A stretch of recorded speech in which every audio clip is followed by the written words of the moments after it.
എത്ര ബ്യൂട്ടിഫുൾ ഡിസൈൻസിലുള്ള കോലങ്ങളെല്ലാം ഇതൊക്കെ കണ്ടു കഴിയുമ്പോഴാണ് നാളത്തേക്കുള്ളൊരു വീഡിയോക്കുള്ളൊരു കണ്ടന്റ് കിട്ടിയല്ലോ എന്ന് ഓർക്കണം. അപ്പോൾ കോലങ്ങളിടുന്നതിൻ്റെ വീഡിയോ, കോലങ്ങളല്ല കോലം വരയ്ക്കുന്നതിൻ്റെ video. Hello everyone, good morning to you. ഇപ്പോൾ ടൈം 7:14, 7 കാലമാകുന്നു കേട്ടോ. കോലം ഇടുന്നത് എങ്ങനെയാണെന്ന് നമുക്ക് കാണാം.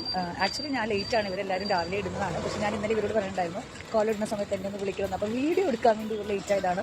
പക്ഷേ ഫ്രണ്ടിൽ നമ്മുടെ നെയ്ബേഴ്സ് ലെഫ്റ്റും റൈറ്റും ഉള്ളവരൊക്കെ ഓൾറെഡി ഇട്ട് കഴിഞ്ഞു. അതൊന്ന് കാണാം. നമ്മൾ ഈ കാണുന്നതാണ് ഇന്ന് രാവിലെ ഇവിടുത്തെ നെയ്ബേഴ്സ് ഇട്ടിരിക്കുന്ന കോലം. ഇതിന് മുമ്പത്തെ വീഡിയോ ക്ലിപ്പിൽ കണ്ടത് ഇന്നലത്തെയാണ്. അപ്പോൾ ഞാൻ ഇന്നലെ ഇത് കാണുമ്പോൾ തന്നെ എനിക്കൊരു ആഗ്രഹം ഉണ്ടായിരുന്നു ഇതൊന്ന് കവർ ചെയ്യണമെന്ന്. ഫസ്റ്റ് ഓഫ് ഓൾ, കോലം എന്താണെന്ന് അറിയണ്ടേ? കോലം is A Tamil culture or tradition. It is a floor art which is having spiritual importance.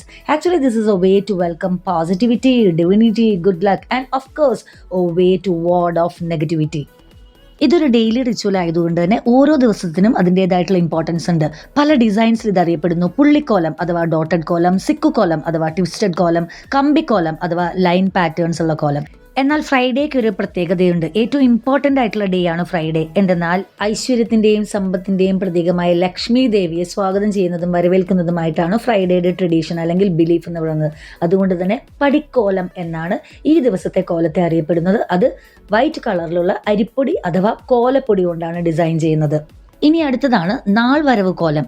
ബർത്ത്ഡേയ്സോ ഫെസ്റ്റിവൽസോ special ഒക്കേഷൻസോ ഒക്കെ വരുമ്പോൾ, ലൈക്ക് നെയ്മിങ് സെറിമണി, പൊങ്കൽ അങ്ങനെയൊക്കെ വരുമ്പോൾ ഇടുന്ന വളരെ കളർഫുള്ളായ ഡിസൈൻസ് അല്ലെങ്കിൽ രംഗോളി ഡിസൈൻസ് ഒക്കെ ചേർത്തിടുന്ന ഒരു കോലമാണിത്.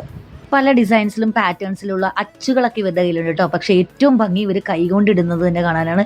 എന്ത് സ്പീഡിൽ, എന്തൊരു സ്കില്ലാണ് അതിലിടുന്നത് കാണാമെന്നറിയാമോ? ഭയങ്കര ഭംഗി. നോക്കി, ഇതൊന്നും ഒരു അച്ചില്ലാതെ ചെയ്തിരിക്കുന്നതാണ്. ടാറ്റു, മെഹന്തിയൊക്കെ ഡിസൈൻ ചെയ്യുന്ന ആർട്ടിസ്റ്റിൻ്റെ ക്രിയേറ്റിവിറ്റി കണ്ടിട്ടില്ലേ? എന്തൊരു ഗിഫ്റ്റാണ്, എന്തൊരു സ്കില്ലാണ്. God has created each one of us with one or other talent and we have to be so happy and grateful for all of that. With this beautiful note, let me wind up my vlog.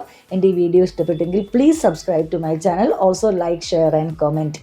ഇനി അടുത്തൊരു വീഡിയോയിൽ കാണാം. അതുവരെ you take care. This is Sandhya Pai signing off. Thank you. By.